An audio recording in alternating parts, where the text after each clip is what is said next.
What's up, everybody? Welcome to the Smoking Tire Podcast. Today's episode is brought to you by Innova. Have you ever wondered what the check engine light is trying to tell you? Some people ignore it. They try to cover it up, unplug it, or dismiss it as an unsolved mystery. But with Innova, you can easily identify both the problem and what it takes to fix it. It's like having a personal mechanic in your pocket. I love Innova because it takes all the headache and guesswork out of trying to take care of a vehicle. If you're someone or know someone like me, Innova's for you, and here's why. Because identifying the problem is easy. You just connect your Innova OBD2 diagnostic tool using features like hotkeys and the patented all-in-one display. Scan your vehicle's onboard computers to detect for any malfunctions. Then you can verify by pairing your tool with Innova's all-new Repair Solutions 2 mobile app. You'll now have free access to over 60 million fixed solutions that are verified for accuracy by real ASE certified technicians. But if you want both of these great products in one, we highly recommend looking into the 7111 OBD2 diagnostic tablet. It has a premium version of the Repair Solutions 2 app built in and has received the Motor Top 20 award. It doesn't stop there. Repair Solutions 2 is the complete solution. In the app, you'll find troubleshooting information and even be able to order the right parts for the job. And if you still have questions, Innova's USA-based customer support team is always available to help from 6 a.m. to 6 p.m. Pacific, 6 days a week. Innova tools speak your car's language, so you don't have to. So you can buy Innova tools at all major automotive retailers, Amazon, and of course at Innova.com, INNOVA.com. So you can find the problem and fix the problem. These are really nice quality products. We have them here at Westside Collector Car Storage. They're great. Innova, INNOVA.com.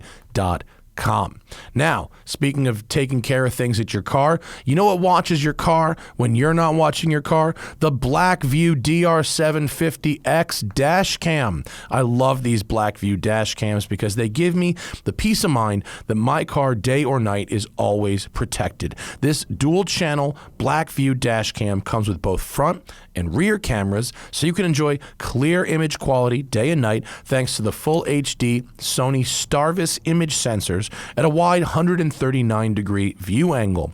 Blackvue's newest LTE dash cam is what you really need if you're considering a cloud-connected dash cam. The newest addition to the Blackvue dash cam lineup is connected by design with a built-in nano SIM card reader. This dash cam comes with a free Blackvue app allowing you to connect your dash cam directly or over the cloud, get impact notifications, download videos to your mobile device, watch live view, and more. But that's not all. Blackvue's new mobile hotspot function lets you turn your LTE dash cam into a Wi-Fi hotspot for up to 5 devices on the go, meaning you could be on a road trip with 4 of your friends and each of you could be connecting to the Wi-Fi hotspot on this Blackvue dash cam, so you're not using your data when you're out driving and just browsing stuff on the road. Of course, you wouldn't do those at the same time, right? You'd have to be a passenger and browsing stuff on the road. Pair your cloud-connected dash cam with a parking mode accessory for peace of mind when you're away from your car. And Blackvue automatically switches to parking mode to monitor your parked vehicle. Thanks to the video buffer, the few seconds leading to a triggering event, like an impact, are also recorded. When paired with Blackvue Cloud, parking mode lets your dash cam save event videos in the cloud in real time just as they happen. So even if someone were to break into your car and steal the dash cam itself, that would be saved in the cloud, so you could still get that video. So go to blackvue.com/TST. That's BLACKVUE, not VIEW, VUE, blackvue.com/TST, and use the promo code TIRE to get 10% off any Blackvue dash cam and free shipping for orders over $200. Now, these cameras are over $200, so that pretty much means free shipping for whatever you buy. Blackvue.com/TST, promo code TIRE, get you 10% off any Blackvue dash cam and free shipping for orders over $200. Last lastly, of course, my favorite underwear. Take a second to thank our sponsor for today's show, Sheath Underwear. Sheath makes the most comfortable boxer briefs I've ever worn. If you're sick of boxers that are too loose, briefs that are too tight, Sheath is for you. I'm actually wearing Sheath underwear right now. I switched to Sheath when they sponsored our video show for the last couple years. They sent me underwear, and then you know what happens? I hit up Sheath and I bought more. That's how much I liked them. They don't pay me. I paid them. Well, they paid me to say that I'm reading this right now, but I pay them because I've bought more of their underwear. Every time you hear from me, I'm wearing Sheath underwear. It's the best. You got to get a pair. You get one pair, it's going to change your life. The most comfortable boxer briefs you will ever put on your body. Their stretchy fabric is made out of a moisture wicking technology, so they're super soft. They keep everything cool, keep everything comfortable, and keep everything in place. They're particularly useful for staying cool during the summer and while working out. The most unique thing about Sheath underwear is they've got these dual pouches that keep your man parts separated, keeps things from sticking together, keeps things right where they need to be. I was a little skeptical about the dual pouch thing, but let me tell you, it's a game changer. But if you're not into that idea, you don't have to use them. They're just kind of there, and you can wear them like a regular pair of underwear. These will be the most comfortable pair of boxer briefs you've ever worn in your whole life. Plus, they have brand new materials like bamboo and mesh for even more cooling comfort. If you've heard me talk about bamboo on the show, I am all about the bamboo status. I got bamboo sheets, I got bamboo shirts, and I got bamboo boxers. So go to sheathunderwear.com to get the most comfortable underwear you'll ever wear. And here's what the discount is. Code TIRE20. Code TIRE20 at sheathunderwear.com will get you 20% off your whole order at sheathunderwear.com. Promo code TIRE20. The best underwear you will ever wear. I swear it. Of course, if you're tired of listening to me read these ads, and I understand some people out there might be, they might not be into listening to advertising on our program, there is a way out. There is a side door. There is an exit plan. All you have to do is go to patreon.com/thesmokingtire. Become a patron. You can comment and watch our live streams. You can get the show immediately after it's recorded rather than waiting until Tuesday or Thursday. And of course, you have an ad-free listening experience available, whether you get the show on video or audio. That's available at patreon.com/thesmokingtire podcast. All right, folks, on this episode of the Smoking Tire Podcast, we've got the entire Forsberg racing team. Chris Forsberg is here, Alex Jagger is here, and Bryan Heitkotter is here. Chris races Formula Drift Pro. Alex is in the Pro Spec, the one series down from that, and Bryan Heitkotter is racing in World Challenge, Pikes Peak, and the more grip-focused events, all in Nissans, and even their team manager, Brandon, is here talking about how to get involved on the business side of motorsports. So it's Team Forsberg on this episode of the Smoking Tire Podcast. Party time in the studio. All right. For those joining us on video, this is the most people we've ever had in here, I think. We got Forsberg, we got Alex, we got Bryan, and we got Brandon. Mm-hmm. Shazam! So everyone has to, for the audio feed, you have to identify yourself before speaking. Like NPR, like this is the sound of my voice. Yeah, exactly. Yeah, go for Chris. Yeah. It's the entire Forsberg racing team. Yeah, this is it. Was it fucking a year ago that you were here? It doesn't feel like it, but it was. It does not seem like a year ago, but it was 2 months before ago. Irwindale last year, right? I think it was, yeah. I mean, Irwindale was later. It was like November-ish, but yeah, I mean, yeah. Time fucking flies. Yeah, it really does. Yeah. And now you have a whole crew. I know. Well, so who are all these people? So yeah, we through the off season last year, Bryan and I were talking about trying to expand the team, and not only working with Alex on the Pro Spec side, bringing up an up and comer to through the ranks into Pro 1 with us on the drift side, but also Bryan Heitkotter, who is an established road racer, and coming from his first real presence was on the Nissan GT Academy. Yeah. And I got to experience that. I was a judge one of the later years, not the year that he went out and won, the very first one.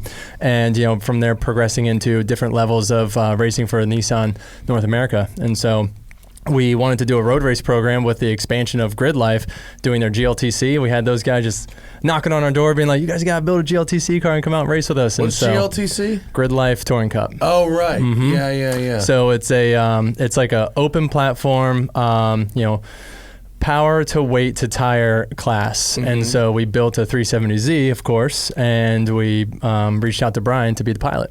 So, Bryan, before you were doing GT Academy, which started virtual and then moved to real cars, right? Yeah, exactly. Once you won enough online races, you then got to go race real cars, right? Yeah. What was your experience in real cars before doing that?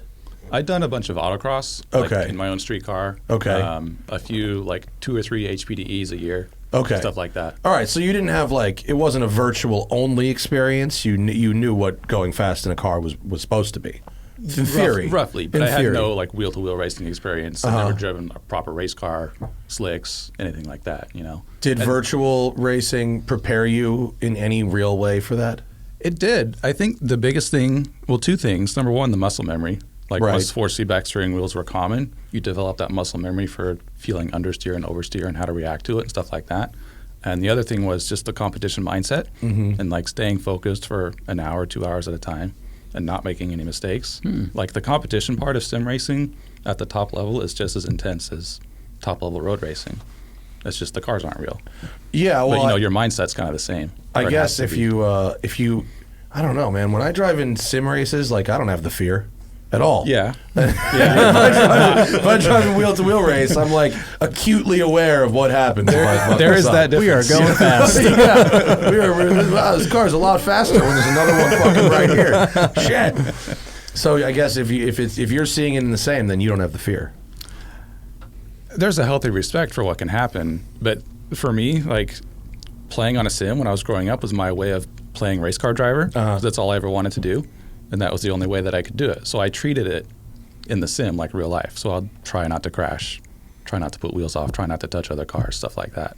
Did you treat it very seriously from the jump? Were you as a kid ever I'm just going to try to drift through these telephone poles like in Grand Theft Auto, just having fun like a moron? Okay, that's why I'm not a race car driver. I figured it out. So you approached it very seriously and professionally from the get-go. Yeah, I mean, when games started becoming when simulators started coming out, because I grew up in the 80s, right? So it was all just video games at first when I was a little kid, and as I became a teenager and an adult, it started to become steering wheel and pedals. Games started to get more realistic. They call them simulators now.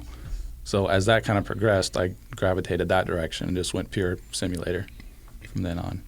What about you? What's your other than working in Monticello, which is an awesome place to be? Did you grow up in that area?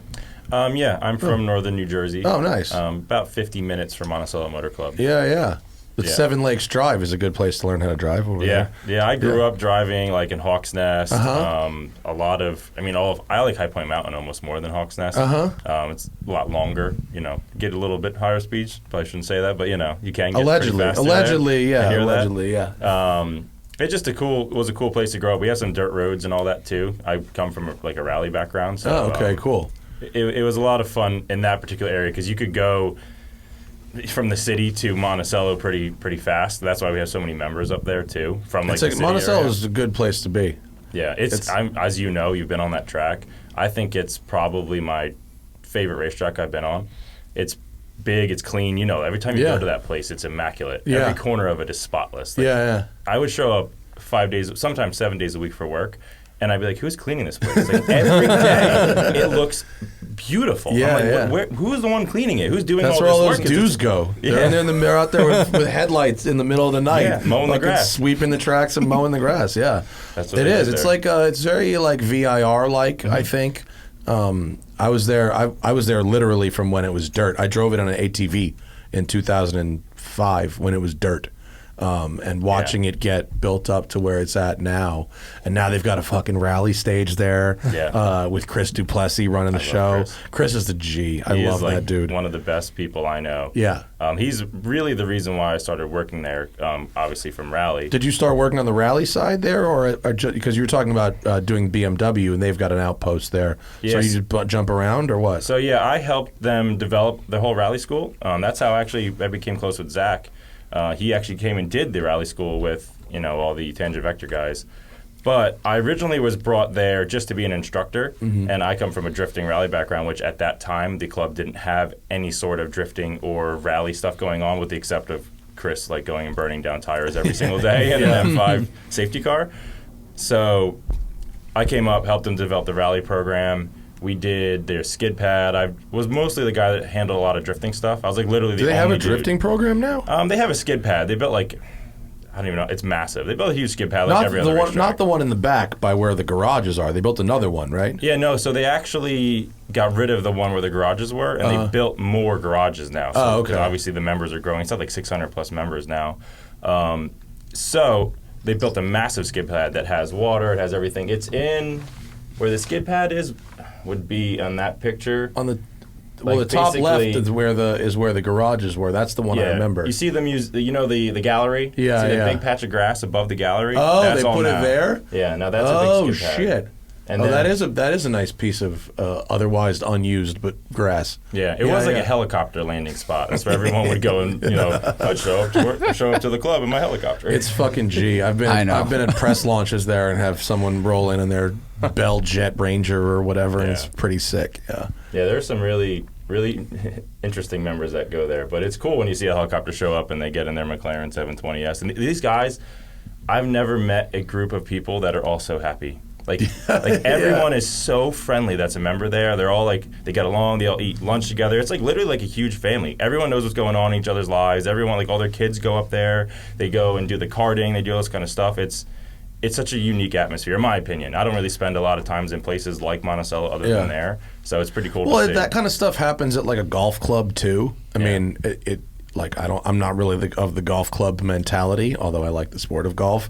Right. But I feel like the racetrack people are even more mellow, because with golf, it's you get the relaxation part, but you don't get that adrenaline, thing that you get with driving real fast, and you get that at the racetrack, and also car people, unlike other people, car people can talk about cars all fucking day. Oh yeah, all day. When I take my dad to these events, and my dad's we go do other stuff. It's we talk about golf while we're playing golf, and then we go to dinner and we talk about something else. But the car people, it's just cars all day, every day. Mm-hmm. Yeah.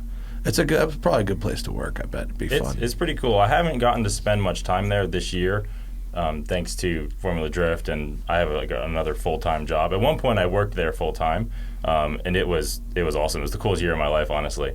I wish I could spend more time. It's just hard, especially when COVID hit. We didn't even know what was going on. They closed down for a while, and a lot of us had to figure out hey, how are we going to survive? Yeah. So I had to get into more of a normal job again, but.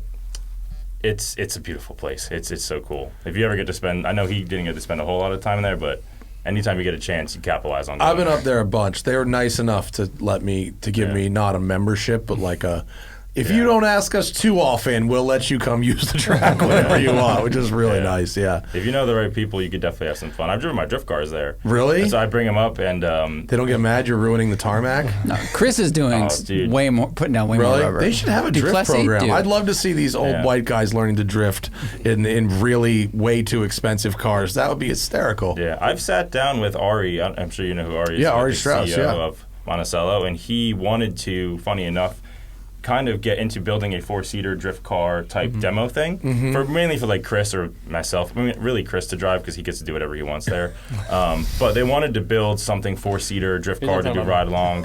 Chris Duplessis. Sorry. Yeah. No, he could do whatever he wants up there. You probably could too if you showed up. You could probably do whatever you want. I might get one of those one invite a year deals too. It's actually when you're in town, call them out on it for sure. Yeah, it's a really fun drifting track. So when we would do corporate events, we would give hot laps at the end of the day, and that's when I really learned how good an F80 M3 can drift. Yeah. Those cars in stock form, I'm sure you've said this too, it is one of the most impressive stock drifting vehicle. I've only drifted an M3 in DCT, not in manual. Oh, the sticks are good too. Yeah. It's cool in the DCT, because you could just be clicking gears off. I'd be in the carousel at Monticello, just I'll start in third, I'll grab fourth, I'll grab fifth, and now you're 125 mile an hour wheel speed. The car's only going 40 miles an hour, just melting the tires off. But they're really good. So at the end of every day at the corporate events, we would just give ride-alongs drifting. And I was like, wow, this track is proper, but you have to really want it to drift there. Do you ever notice that every modification you do to an F80 M3 makes it worse? It does, right? Especially in the exhaust department. Yeah. I've driven stock ones, and I've driven a bunch of modified ones, and all the modified ones were awful. Yeah. They were all just worse because they just made that turbo surge come on harder and less predictably. And just leave the fucking thing alone. I agree. It is an incredible car in stock form. Yeah. And even the M2 Comp, in my opinion, is very good too. Oh, yeah. I've driven Drove more CS yet? ones. No, I haven't driven the CS. It's like $95,000. It's way too much money, but it's great. Yeah, it's very good. Yeah, they slide pretty well. They're a little shorter wheelbase, but I've driven manual ones there too and got to drift them, and that was a lot of fun. It's just a little twitchier, in my opinion, for the shorter wheelbase and whatnot, but it's a heavy car. The M3 sedan is like the perfect wheelbase for it. It's good. Yeah, but you guys are drifting 3Zs. Those are little. It is. Mm-hmm. It's surprisingly short. I didn't realize that until I wasn't a huge Z guy really my entire life. I've always liked Nissans, and then Zach, edit that part out. No, I mean I was into them, but I never had one. I should say I never drove a Z. So I was surprised to find out when we were starting this 370Z venture that it's the same wheelbase essentially as an S13.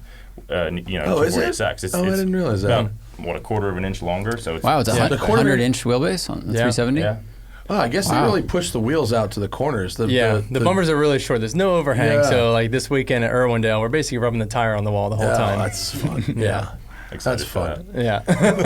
And are you up to a 400Z now? Do you have We don't have it yet, but we've had 2 of the pre-productions through the shop now. We had the Proto last year, and then we had the blue one that was out at the New York show, or release, I should say, since the auto show got canceled. We had that one come through the shop too, so we got to kind of peek around at it, but it's still not ours. That was Nissan's, and we're waiting for ours to show up hopefully in the next month or 2 , and we are supposed to have that ready. On that car, or is it?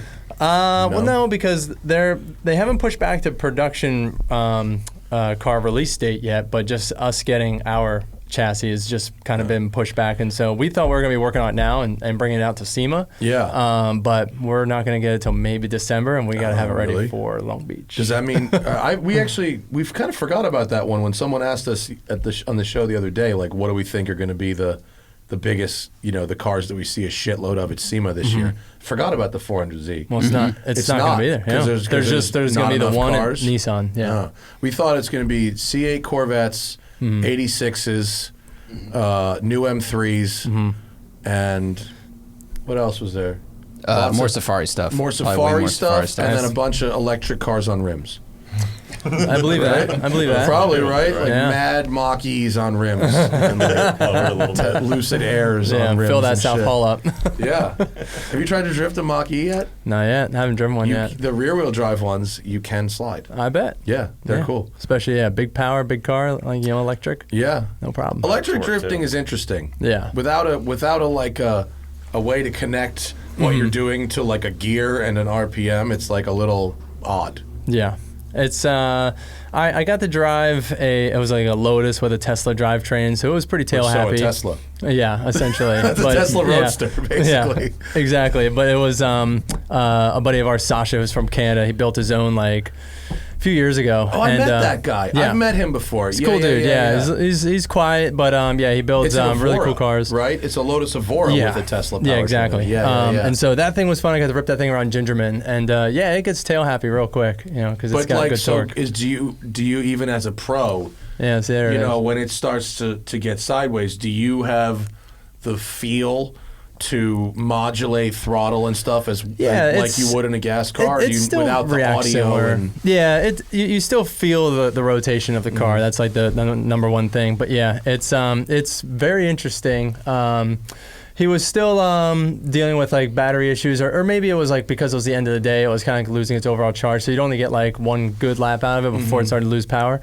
Probably just because you're just chasing the charge throughout the day between sessions, but it was still a great time. When they get really heated up, I believe that they don't really work so great. But it was a cool build. It's like he has a whole company now that's building parts for the Teslas.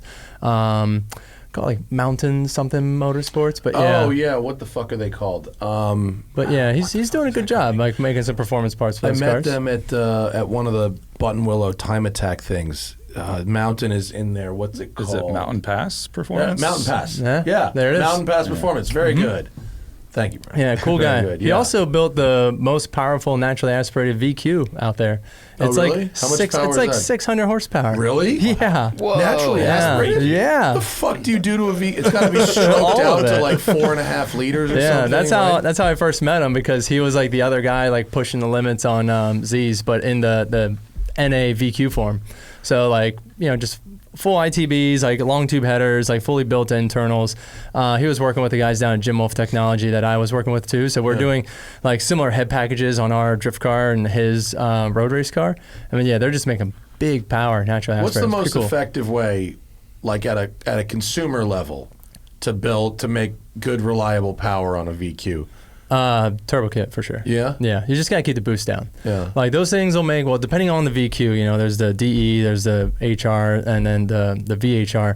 On the HRs and the VHRs, you can get, you know, like 500 wheel out of those things reliably forever, no problem. Like 10 PSI kind of thing? Yeah. And then like you get into like 600 wheel, and that's like where, you know, you lean on too hard, you might hurt it. But that's like kind of the limit. Like 650 is where you'll start melting them down in stock form. I met a dude who I drove his 370Z that was making like 480 at the tire on 91, and he said it was totally perfect. If it's It was tuned fucking proper, quick. It was not. If it's tuned slow proper, at it'll all, run yeah. that forever. Yeah. And Naoki at Drift 101 has a HKS centrifugal blower on an old 350 that he uses as a drift school car at Willow Springs, and he's never broken it. Impressive. That's a Yeah. fucking good testimonial. Yeah. Give this thing to randoms at 120 degrees Willow Springs and not break it, like super low speed first gear drifting. Like wow. My first VQ, the 350 that I got in 03, I put a Pro Charger on it, and that thing made it through 2 events. Oh, wow. It was only a 360 wheel. It just was Wah. not. Yeah, I like melted that motor down quick. Yeah. So what is the current drift car running? V8s? What's that? What's the current drift car As far as the running? engine, it's the VR38, so GTR motor. Oh, it's a GTR motor. Okay, Yeah. cool. So, and we're doing almost 1,200 to the ground. It's like 11 and change. Yeah, so you're not even getting started in that motor. Yeah, my motor's got lots beyond that. It's built by T1 Race, and it's capable of like 1,700 wheel. Yeah. Which is like 2,000 horsepower, but we run it at like 11, like because we basically dyno it. It makes like 1080, 1100, something like that, and then but that's at about 26 pounds, and so at the track we'll range from like 24 to like 28 pounds, depending on it's like a little tight on the bank, so we just kind of like push it up a little bit more. So like that's where the number just starts to vary. Like it just starts to climb, and we don't even know what it's making, but it's capable of so much more. We're never worried about it. Yeah, that fucking rules. It's cool. It's that motor is. I mean, GTRs are dull as rocks, out of but that control. motor is really effective. It is like It's an incredible power plant. Really. It is, right? It's too bad they still selling the GTR. Yeah. No, I don't. They're enormous on the outside and tiny on the inside. Small inside. And what is the point of that? Yeah. I don't know. That seems like a waste of space. It's a very large automobile. It is. It's huge. It's huge. And then you sit in, you're like, where the fuck? Why did it get so small in here? I don't understand. But it's a super reliable motor, in ultra power form, of course, and then in Alex's car, he runs a bone stock engine with one of my old turbo kits on it, and that thing's like, what did you say, like 670 wheel? He's just been beating it all year. A stock GTR engine. Yeah, with as far as the engine. with one of your. So you don't even. You take off the Nissan turbo kit and put on one of yours. Yeah. Okay. And so what's the difference? Well, it's just like larger manifolds. It's a pair of Garrett G25s hanging off the front, and like a Bell intercooler core. So it was a setup that we ran on our car for 2 years, and then we upgraded. Well, we just made another. We have a jig for the manifolds. Made another set of manifolds. We're now running the G30 turbos on ours to make the extra power. And there's a formula for Pro Spec that it's built to? As far as the formula is just the tire size versus the weight. It's a little more offset than ours. They have a fixed tire size of 255, 35 GT radial. Little cute tires. Wow, we're trying our best out there. Sweet tires. That's small tire car. His car, he had one of the fastest cars in FD last year on a 275. Really? Yeah. It's only 20 millimeters bigger than my tire, and he's out you there. can run any tire you want, right? Is that FD? Well, it's the same. It's still weight to the tire size. Oh, okay. So we're like the same weight, but we're on a 295. Oh, okay. So yeah, big meat. Yeah, now But- he's like out there drag racing it with those big meaty tires, and if you saw his tire next to my tire, like it's adorable. Because I have a stack of them in my shop at home, and I like put them next to mine. I was like, you got to be kidding me! Yeah. Like this is not fair. Brian, what's on your car? The race car? Yeah. Sometimes we run the 295. Sometimes we run a 275. Okay. All right. That's Yeah, so, yeah. GT Radial developed that. GT Radial developed that tire specifically for drift, and we've been applying it to road racing and doing a lot of other stuff with it. It's been great. Mm-hmm. What makes a specific drift tire? The compound, the sidewall composition, like making sure it's soft, so it gets good side grip. But yeah, that tire Soft is compound, hard sidewall. No. Soft soft sidewall. and soft. Yeah. Soft and soft. Okay. Yeah. And so it actually makes for a lot of side grip, and then the soft compound gives a lot of forward traction. It's the only tire in FD specifically that's made in the USA too. They have a plant in South Carolina, yeah. And so they Thought about that before. yeah, it's really cool. So it says right on the side, made in USA. They counter-stripe the lettering so you can fucking really read it. Yeah, right. Yeah. And but yeah, it's a great tire. Our car is on the cover of Tire Review magazine this year. They did a whole article on the new GT Radial. Tire Review Right? magazine. Yeah. It's the type of thing you'd find in the South Hall. Literally never. Yeah. They got a booth number 1224.7. Yeah. Tire Review magazine. Yeah, and so we Holy just shit, how we about just that? saw that yesterday. I was like, oh, there's a magazine on I just this. want to see what the cover of Tire Review looks like. Yeah, and Wow. It's a real thing. yeah, oh, it certainly is. People ask us about what the best track day tire is, and we don't fucking know, because when we go to a track, we're driving like a press car or something. We don't get to try 10 different tires on the one car. It's like, here's one car, here's another car, and they all have different tires. You have no idea. Yeah, there's a lot of different guys on YouTube that'll do those back to back to back comparisons, and so you get some good results with that. But for drifting, there's only really 4 tires that are allowed in, and GT Radial, they have the newest and in my opinion the best tire out there now, because they took a lot of effort into designing that tire specifically for drift. So that size, the 295/40, was that specific tire was built, designed, and manufactured in the U.S. for drifting. And so How many works runs really well. does one of those last? Well, it depends. In your car? Oh, 2 laps. It has to make 2 laps, but in qualifying, we could burn it down in 1. Wow. So in tandem, we have to be easy on the warm up. We have to shut down just after the finish. Make sure we get the as much tread as possible for both laps, because in Formula Drift you have to do your lead and follow on one set of tires. But in qualifying, That's probably give it a couple good. extra beans, it'll burn it off. Yeah. I mean, it's probably good, because as an Oh, yeah. audience member, I don't want to sit there in between the runs that while you're started to changing happen. tires. Yeah, that started to happen in 2011 or so. They were changing tires after every pass, and we're just like, this Welcome is to day 7 of ridiculous. FD. Yeah. This is ridiculous. Yeah, how to And make a so- fast sport slow. Yeah, Yeah. exactly. And and just another testament to that engine.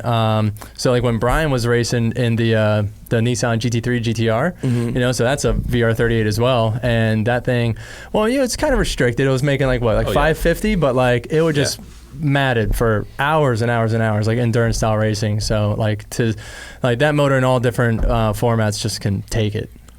It's good to know. Yeah, it's really cool. That's why the Find yourself 350Z a- is the new Find yourself a crash 240. GTR. Yeah. Yeah, We're gonna- you can find them for not a crazy amount of money too. Really? I actually got my VR38 from, it was a guy's show car. He had a 2017 wide body Liberty Walk GTR, and he was putting a 4.1 liter stroker in it. So I bought my long block for $7,000. Which I don't That's think not bad it's- for one of it's those. not bad for and it only had 40,000 miles on it. I mean, that's not so bad. My motor this time last year was driving a GTR to car shows, How and now it's interesting. sitting in a race car Does competing it? in Formula And Drift. it's physically the same. Does it bolt right into the No. Z? It's a bull right in now. Yeah, it's a pain. It's not a pain because it's structurally the top 3/4 of it are almost exactly the same. Some people come up to me and ask me if my car is a VQ still. But the problem is the all-wheel drive unit runs through the oil pan. So it has this massive oil pan that underhangs under it. So what we did on both of our cars is we have a dry sump Dry setup. sump, So I so- have a daily dry sump setup. We actually cut 4.5 inches off the bottom of the motor. That's Yeah. how much it actually Yeah. gets cut off, and then it just has the plate right below the. Well, you just replace crank. the entire oil pan with your Yeah, dry with sump a oil pan. billet plate about this thick, Yeah, yeah. yeah, yeah. You guys make that? No, Daily Engineering. They're in Temecula. They make Oh, them cool. in-house. Yeah, it's cool. Is that a pretty easy thing to put in? Well, after you, Yeah, Well, I guess after if you cut the front if you cover. remove the entire interior, it's it probably typically helps. pretty yeah. easy, but that engine specifically, the front cover does go all the way down the front face of the oil pan, where most of them don't. It has like that nice flat flange, and you just bolt the pan up to the bottom. Yeah. So on the VR38, you do have to like machine the front cover like perfectly flat, or it'll leak. So it's a little bit of a pain, but you know, we get away with it. But doable. Yeah. Yeah, and then once that happens, the turbos don't really fit in the factory location either, hence why we moved. Is that the why you just put them in the manifolds and all front? that. Yeah. Yeah, plus we get to choose our turbo and be able to change it much faster. Do Rather they than it stay a being little in the cooler back. in the front too? Yeah. Yeah. that's Because we fine. had them down in the pocket before when we had the VQ setup, and if you have a turbo issue, like it's like an hour to change that thing versus like what we had a turbo 5 minutes. issue, and Really? in Gingerman, and we swapped that thing in like less than 7 minutes. During- Really? That's during all the that rules. session. Yeah. We pulled. I You drive- went back out in the same session? Yeah, I was driving That out rules. in our Infinity demo car. We have radio Oh, it's communication. our now.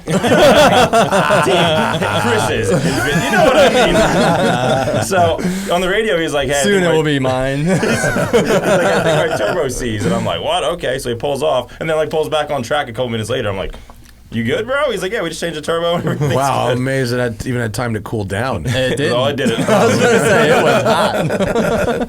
Oh my God! That might be the most heroic fix I've heard of I mean, there was one guy Yeah. who showed up on one guy with like an E36 or something who showed up on Thursday.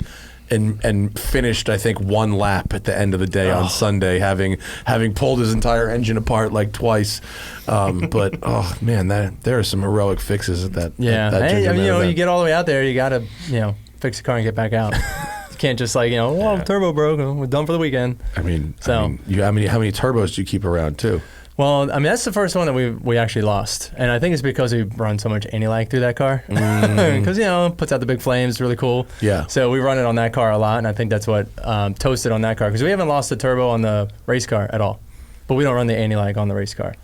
So is it? So the anti-lag's just for fucking show? It's not even it functional. works. It works. Well, of course, I'm not saying it But doesn't work, but if you don't run it on the race car and you run it on, Well, we run nitrous on the race car. yeah, that's why. So the nitrous is a little more effective because it's easier to program, as in like, it rolls in, helps spool the boost, and when the boost hits 14 pounds, the nitrous cuts off.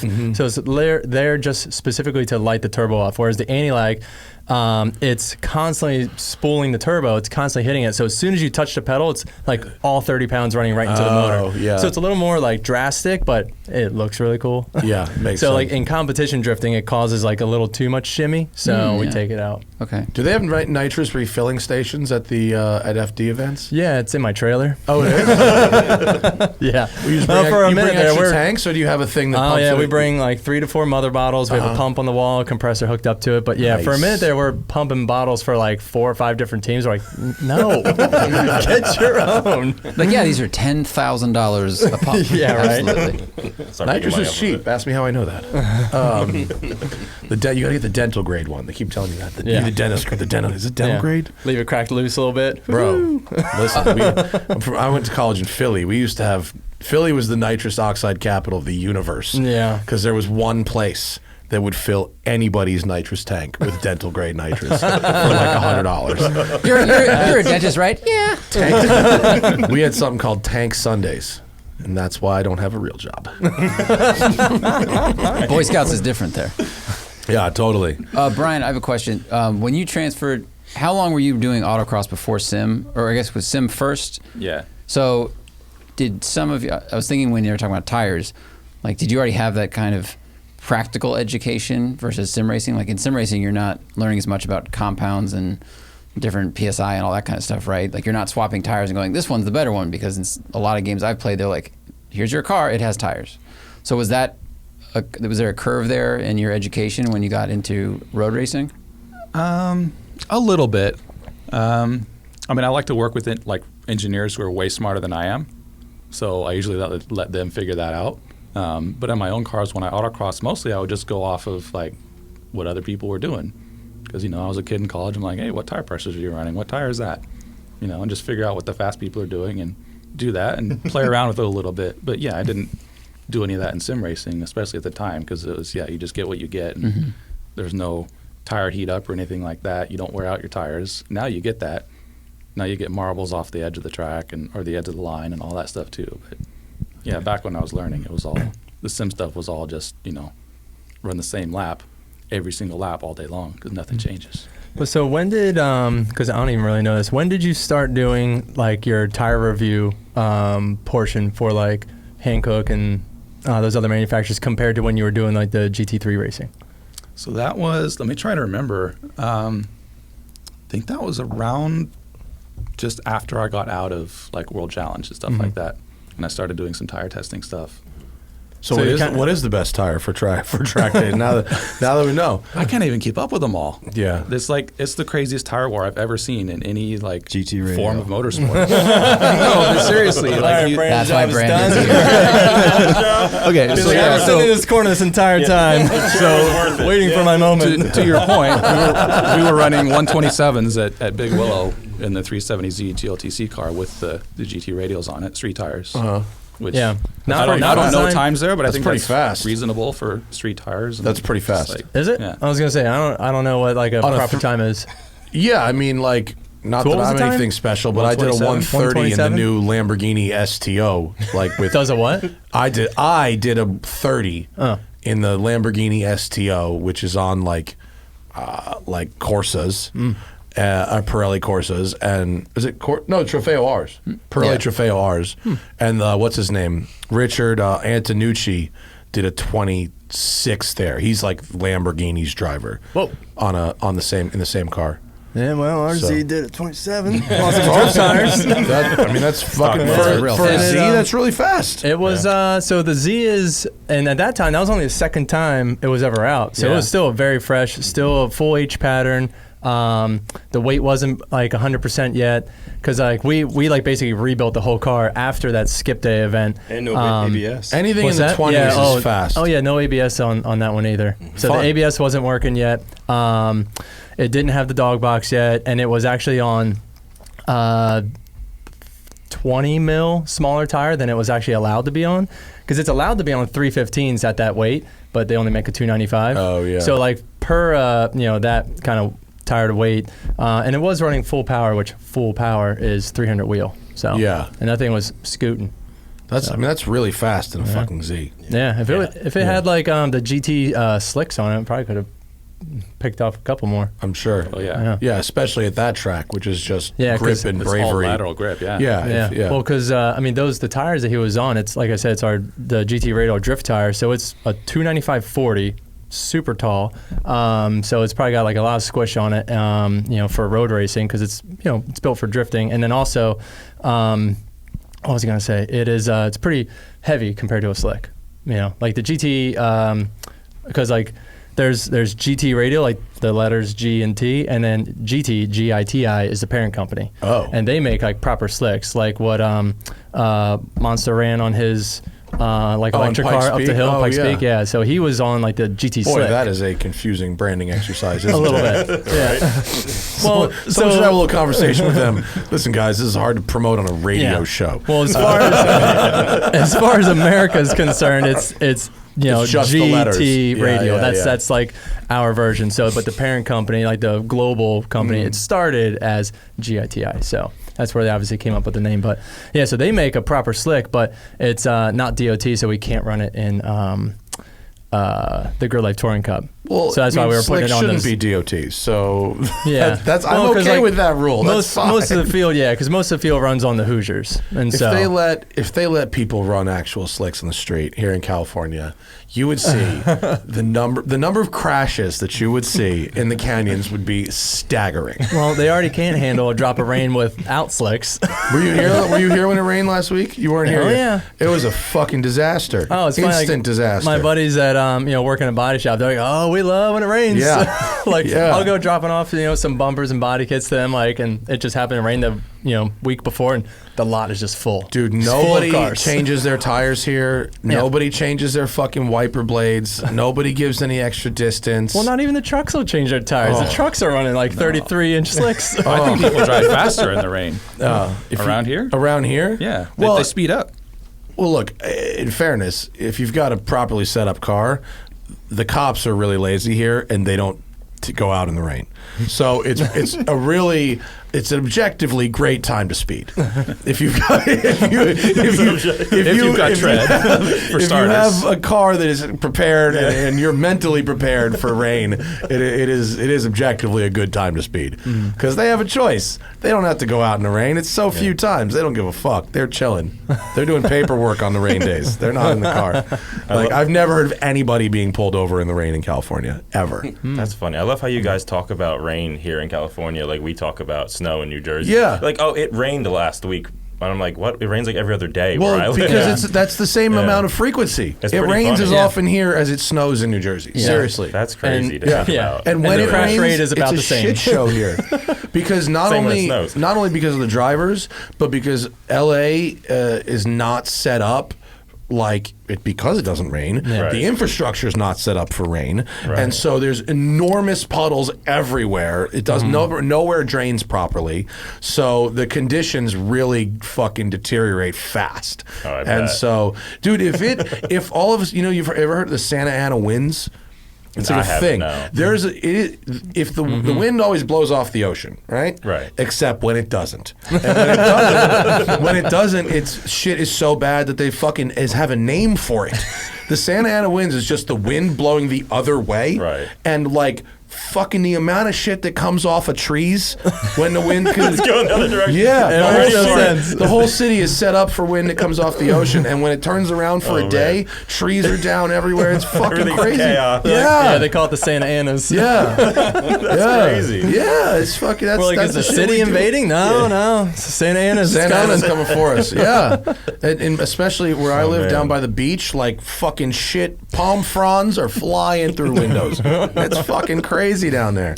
Yeah. Whoa, that's funny. I would Yeah. have never guessed that. We I have mean, our own set of natural disasters. Yeah.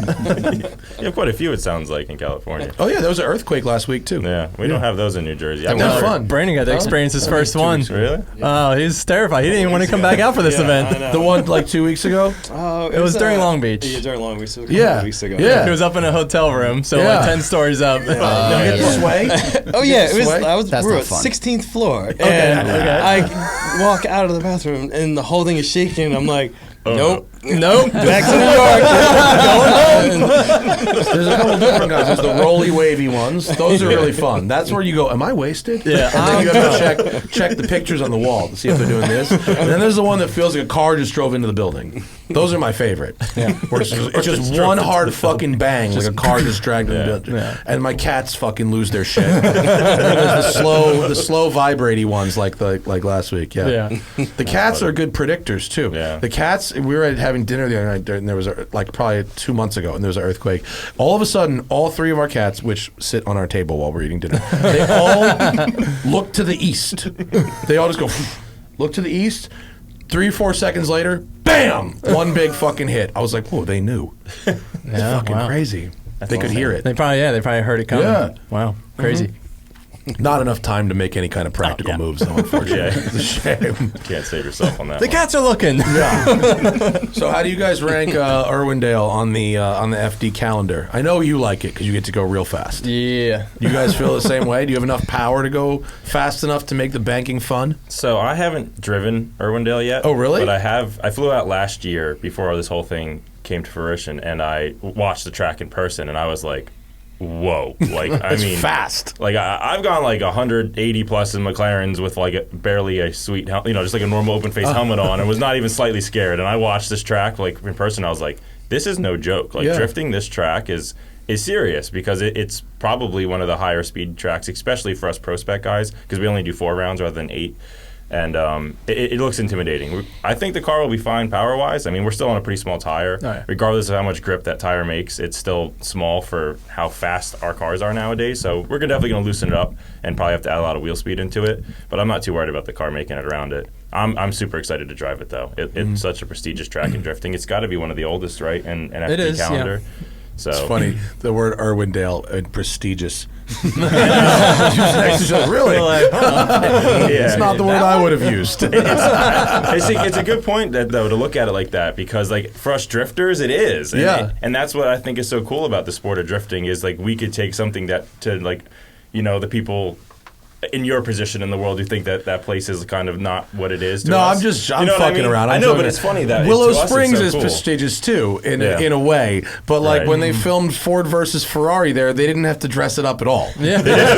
They just put some Shelbys there and went, this looks exactly right. Yeah. I noticed actually I was flying out here last night, and in the new Fast and the Furious, they use Irwindale Speedway. Oh yeah, in it, because I saw for a second, I was like, what? I'm like, they use it for a bunch of going. shit. Yeah, they use it for a bunch of shit, and they've used it in other like NASCAR movies and stuff too. Right. Yeah, it's fun to spot, SoCal tracks, and they used the fucking Auto Club instead of Daytona in Ford versus Ferrari, and I'm like, come on, Yeah. it's all right. Like, come on, guys. They made that movie on a smaller budget than you would have thought. Yeah, And they did a great job because, I was doing the same thing, trying to pick out. Like you see Road Atlanta in there, Road Atlanta, a little bit. They used sections of Road Atlanta and sections of VIR to be Le Mans. Yeah. And then they used the Porsche Experience Center track in Atlanta to be the Ford's Proving Grounds. Which I'm like, how the fuck did they make? Why did Porsche sign off on that one? Yeah, right. That was an interesting one. So they did a good job at masking things up. And they used the Hyundai Proving Grounds to be Riverside. Oh, okay. Where Hyundai. Ken Miles dies at the end. You ever been out there? No. Hyundai Proving Grounds is awesome. It's out in the middle of fucking desert by Mojave, and they have an enormous high-speed oval, and they have a really great what they call a winding road, which is it's a road course, but it's just the width of a road. Right. Can we get it on Google Maps? So what are they trying to prove? Damn. If their cars are not shit boxes, mainly. Yeah, look on the left here. What? On the left, their winding road course is you can't really see it there, and this photo makes it look a lot smaller than it is. That's a skid big pad oval. on the right is literally the biggest skid pad I've ever been on, and that winding road has a lot of elevation in it. It's actually for the desert. It's actually pretty cool. It's a nice rig. And That's the inner oval's oval like is the several scariest miles. oval I've ever seen. The inner oval, yeah. You know what those are? They have different surfaces. Oh, cool. So that on the inner oval, see they've got they have different surfaces that simulate different types of freeways. Right. So they've got like the light gray is like the California expansion joint freeway. Oh, perfect. And My then the favorite. asphalt, whatever, right? There's a lot of manufacturers that don't test on that. Oh my God. Like you ever drive like an Do AMG, any of the an truck AMG Black manufacturers Series? test on those? Friggin' broke our teeth out on the way up here. Yeah. Yeah, right. If you're hungover and someone's driving you on that freeway, Yeah, dualies nightmare. are not Yeah. stoked on California freeways. Oh, Yeah. dualies are brutal. Yeah. They beat the shit out of you, don't they? Yeah. Did you haul all the cars out from East Coast? No, my shop is down in Costa Mesa. Oh, whoops. Yeah. All right. I do. That's it for me. Yeah, I do You come do? from the East Coast. Yeah, I have an F450 like dually pickup truck with a 48-foot trailer. Oh, Me and one nice. of my best friends growing up, he and I split the trailer and we do all the FD rounds together out of my rig. Basically, cool. At least right now. You drove the fucking thing out here too? I didn't drive Oh, out yeah. here, no, but we had one of my crew guys. But all the other rounds, yeah, I've driven to one of the grid lives. I drove to all the rounds, St. Louis. Man, that Yeah, is a he's your fucking- one. He's that is already a too road. bougie to drive on the road. Dude, that's exhausting. Wait, It's super he jumped from tiring. privateer to Forsberg's know, team. He's right? like, "Ooh, this is nice. I Yeah. got my drift limo. Like your drift limo." I actually really don't like flying. Like it's just the whole thing. I'm not comfortable in it. I'm not like scared or anything about it. I just get really uncomfortable about it. So most of the time I prefer to drive to things. So You got to get the John Madden bus going, dude. what's that? John Madden, the football coach, Yeah, he was terrified of flying, Right. so he had this sick tour bus that he would go. He'd literally drive to all the fucking games. We got budget for that? In 2 Back in your truck. in 2 years, when everyone I gets just tired of the stopped driving, like, RVs 4 they've been years buying ago. over the last year, that's These kids today. I know. I drove my toter home, plus like dually and gooseneck setup, to every round for I think 11 years. Mm-hmm. I remember that. Yeah, it was effort. yeah, It's an effort. It's exhausting. Yeah. It really is. How do you have any energy left to race after that? Your Well, eyes the- must be fucking on The fire. toter made it better. So like I did the dually setup for a year, and then I got the toter. So like it's got the little RV nonsense, and so you can crash out and keep driving. But yeah, you're just tired when you get there. So Yeah. it's tough. I'm just giving him a hard time. Can we go back and talk about Alex, how you came up from your private, whatever you want to call it, amateur, and then got picked, or I don't know, what did you have to win to get there? So my story is interesting when it comes to becoming into professional drifting. It's, in my opinion, pretty unique because not a lot of guys have this particular opportunity that I have. And fortunately, I knew the right people and kind of was in the right place at the right time type of situation. I started drifting in 2014 at Club Loose in Englishtown, New Jersey. We built a 1JZ swapped S13 that one of my friends got me into drifting. He wired it all, he did all the work, and we went out, and it just like clicked. I came from motocross, so I had to work like super hard to compete at a very high level at motocross, and it was like super frustrating. And I got in a drift car. I'm not trying to sound like, conceited, but like I got in a car and it like clicked to me, and like all the Club Loose guys were like, "Whoa, like where do you come from?" I'm like, "I don't know. I just dirt bikes. Like I don't really know." So it came very natural, and that was exciting to me. So I decided to run with drifting. I've done rally and that too, motorcycling is how you really learn weight transfer. Correct, yeah. If you've never been on a motorcycle and someone tries to explain weight transfer to you, and then you get on a motorcycle, this makes all the sense in the world, to train it. So it makes sense that it would go that way. So I got into what's called U.S. Drift, which is a Pro-Am series in 2015, with a very stock 1JZ car, made like 270 horsepower.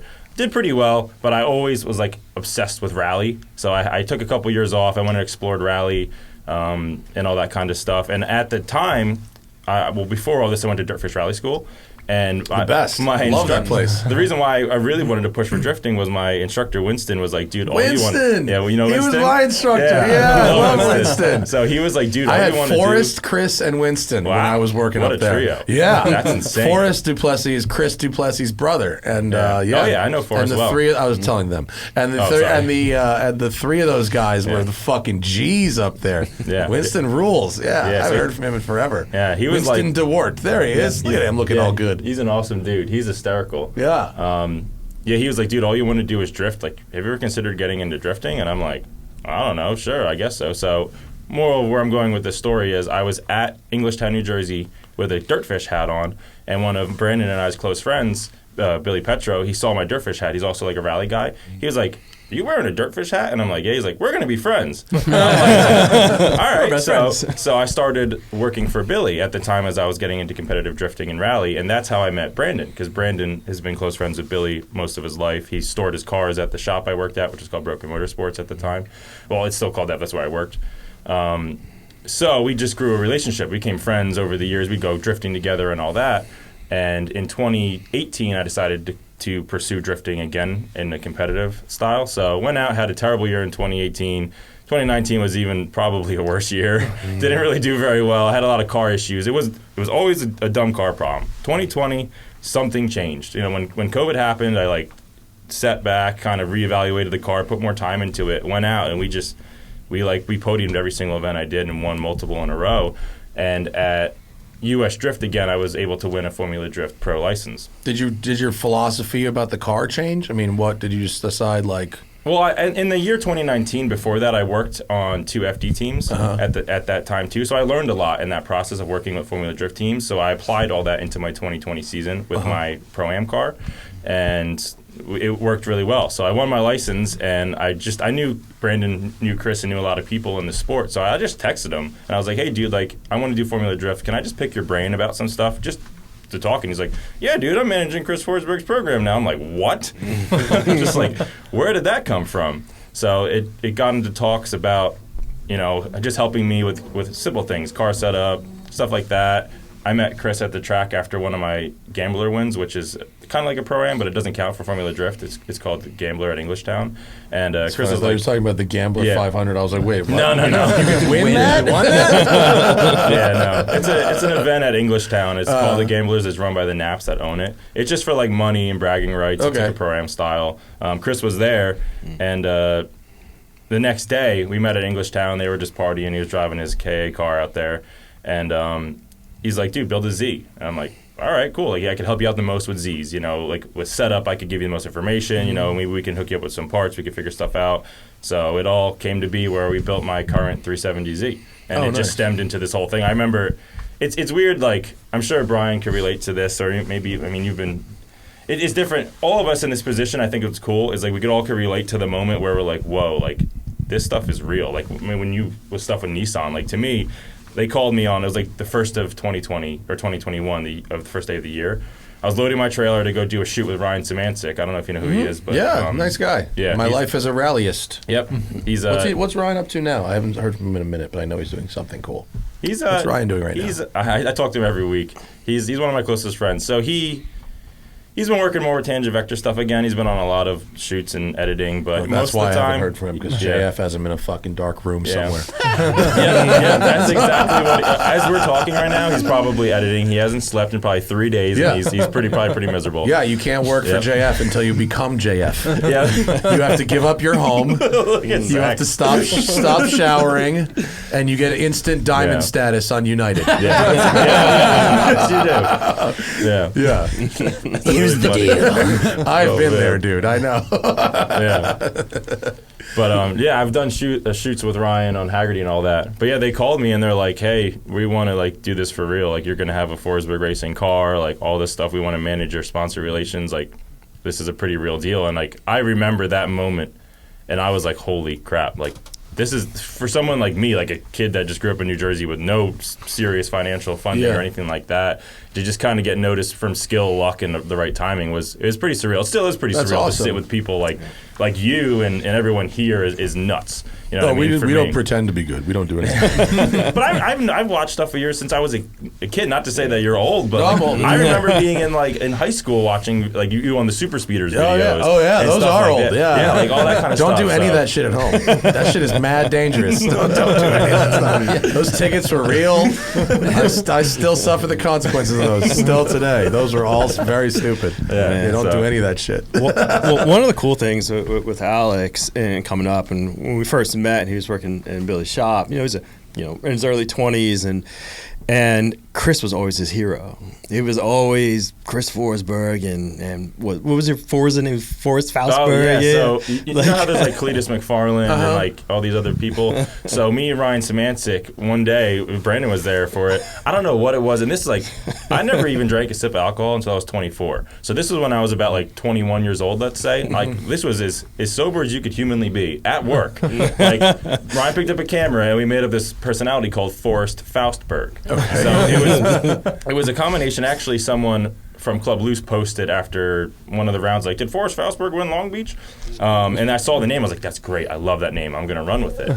So we made this funny video. Oh God, you're going to look it up.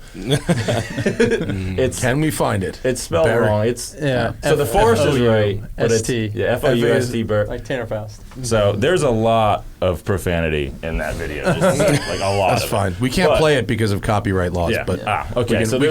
we can tell people where to find it on their so they're on YouTube. Ryan made them. So he just picked up his camera and we just made this funny, like kind of like Southern accent personality around drifting. And there's a car that Brandon had called 87. It's a smashed up S13 that, I mean, it had a K-rail put through the quarter panel so far that the strut, like the whole quarter panel was wrapped over the strut tower in the back of the car. That's how destroyed it was. So I put on like a Snap-on, I work for Snap-on if you don't know, but a Snap-on trucker hat, and I look over my helmet, and we go out and like shoot funny videos drifting at Club Loose, like talking like a redneck and just making like comedy Snap-on jokes. Loved that shit. that was before I worked for Snap-on. That went the other way. You want a job? You really fit in what we're looking for in an employee. Yep, exactly. So we just made these funny Forrest Faustberg videos and whatnot, and it also stemmed like and all that with Chris and whatnot. So the name was Forrest Wang, Tanner Faust, and Chris Forsberg. It was a combination of like all three names. Like at the time, I know this is funny because all the history with you and Forrest way back when, but. Like I had a Jay-Z and all that, and into the similar kind of cars as Forrest, and then like I always admire Tanner Faust's, just his ability to do anything so well too. And then obviously Chris, he's like an idol in a way of how he built this himself, and didn't come from like a lot of money, and did exactly what I would kill to do one day, but never thought I'd have the opportunity. So it was cool to have like idols in a way, all tied into a name that was just meant around comedy. So that's really where it came from. You should bring it back. We've thought about it. Bring it back. Put that shit on the car. Get a helmet. We did. Get a themed helmet. They did. They put it on my car. Oh, they did. So they nice. They flew me out to do like this team announcement thing, and I drove his TTZ car, and it said like Forsberg on the side, so we grabbed like a piece of blank white tape and we strapped it over his name and I wrote Faustberg. We had one of our friends do it. But we put it on with like letters backwards, and that was like our funny joke to start. That's hilarious. So yeah, you got to get. Oh, there, Club Loose with Forrest Fastberg by Ryan Samantha. 2015, 2016. There you go. In YouTube years, that's old. Yes, that's an old video in YouTube years. Yeah, that's funny. It's all just because Ryan, like me and Ryan, you should definitely put that on the drift taxi as like as the co-driver, like you know, like the fucking thing. When you were rallying, what were you driving in a rally car? Also a Nissan. I had an S13. Really? I had a Ford Fiesta. Rear-wheel drive rally? Oh, yeah. That's true. If you're going to go two-wheel drive, you might as well go rear-wheel drive. Yeah. Front-wheel drive rally sucks. Exactly, And I tell Chris Duplessis I said that shit, too. Front-wheel drive rally? Front-wheel drive rally sucks. It's hard. It sucks like autocross sucks. It's really hard to be good at it. And I don't want to go pick up fucking cones for 2 hours either. So, respect. It's hard, but I don't want to do that shit. It's different. I agree with you 13-time champion Bryan is just like, when you're broke, you get your track time any way you can. I actually got my 240 SX rally car in a funny story. Before I started working for Billy Petro, when I got into drifting, I had a kid I went to high school with. He got this like S13. It was plasti dipped. It had a built SR in it, and it was all beat up. And whatever the case is, I traded a Trek bicycle. Nice. For an SR swapped S13 hatch that had That's a great idea. only one of those went up in value since that trade. It was, don't get me wrong, it was like a Trek. You don't know about the road Trek bicycle. collector market, Zach. It was a pretty nice bicycle. It was like a whatever they call like BringABikeRack.com road bikes. I use it for training when I race dirt bikes. But yeah, the kid, I was like, I'll trade you this bike. It's worth like $1,000. You go sell it, and he's like, all right, whatever. That's so I took the hilarious. car, and I'm like, now what am I going to do with it? Like, I always wanted to do rally. So at the time, when I was becoming friends with Billy Petro, and he had a 240 SX rally car too.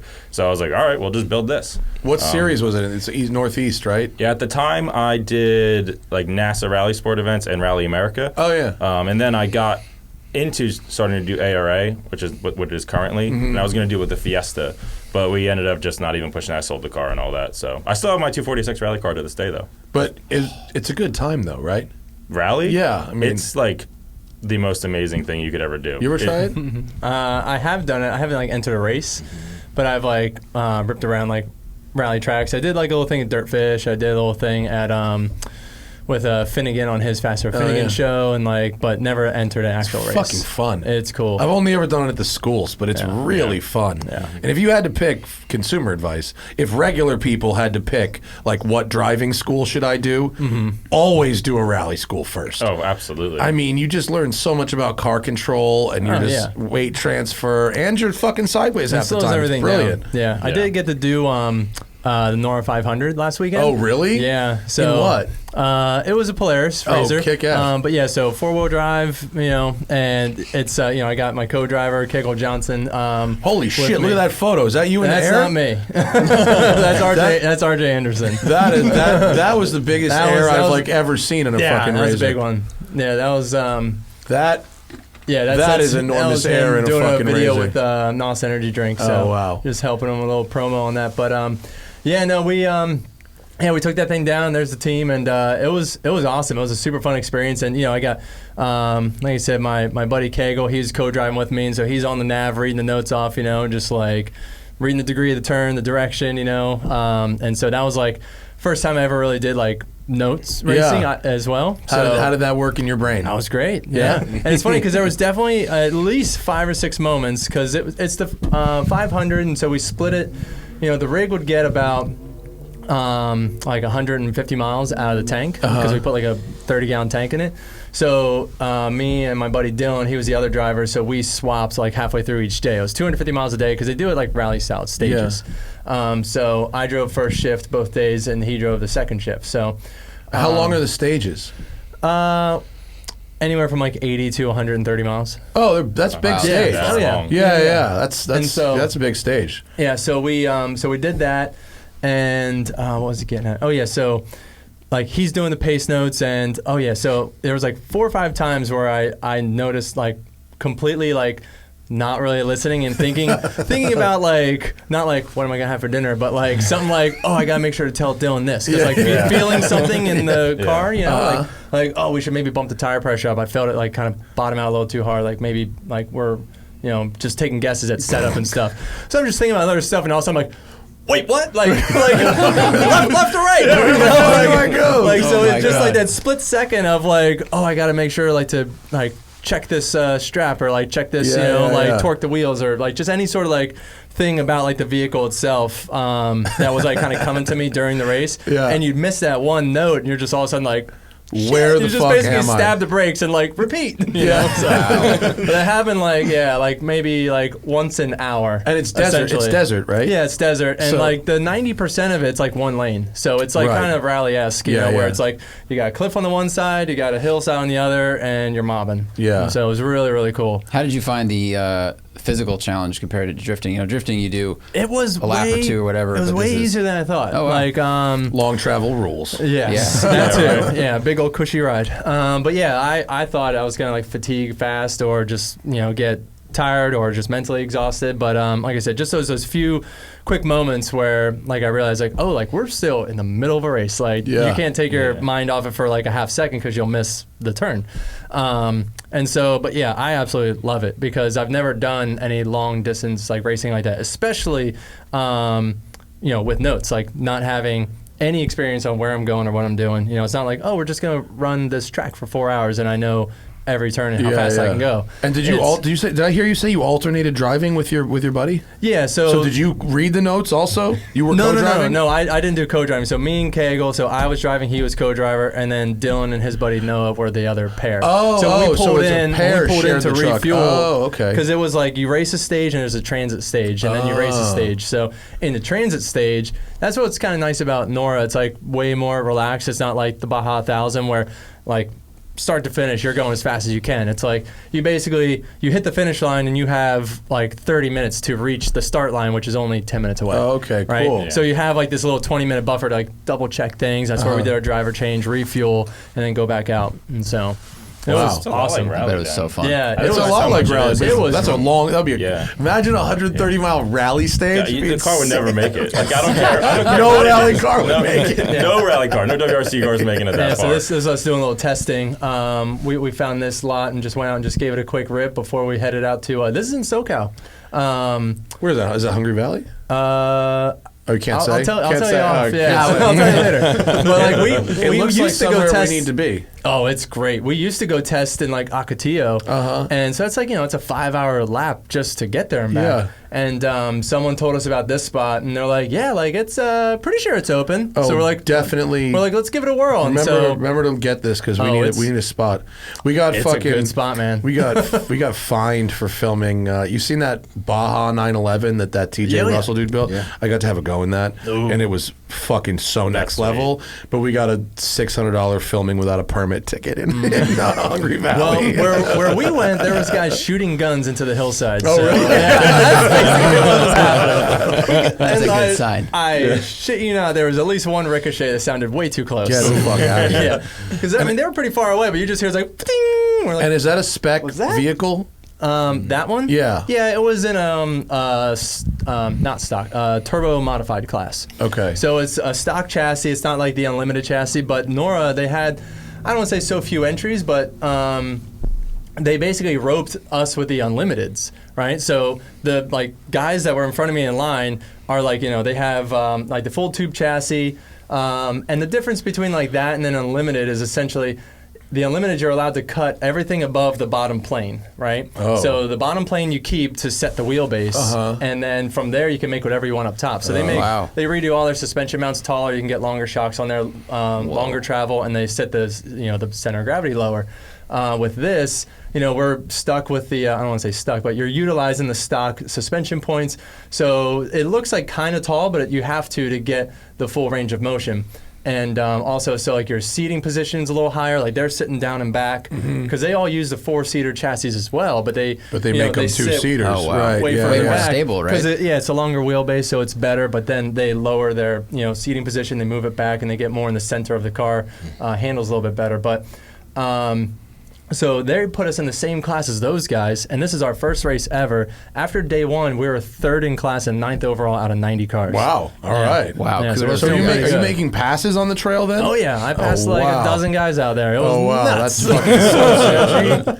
That's rad. It was absolutely nuts. That's because like what's cool so about Nora. shady. Yeah, what's cool about Nora is so it's very much like they do like the stages style, and they also have inside you have this thing called like the Stella, where it's a safety device, but it's also a call-out device. So if you break down, you push like a breakdown button, so they know where you're at, and it will like send a message to you. It says like doctor, like are you okay type thing, and you like answer like yes or no. It's like 3 buttons.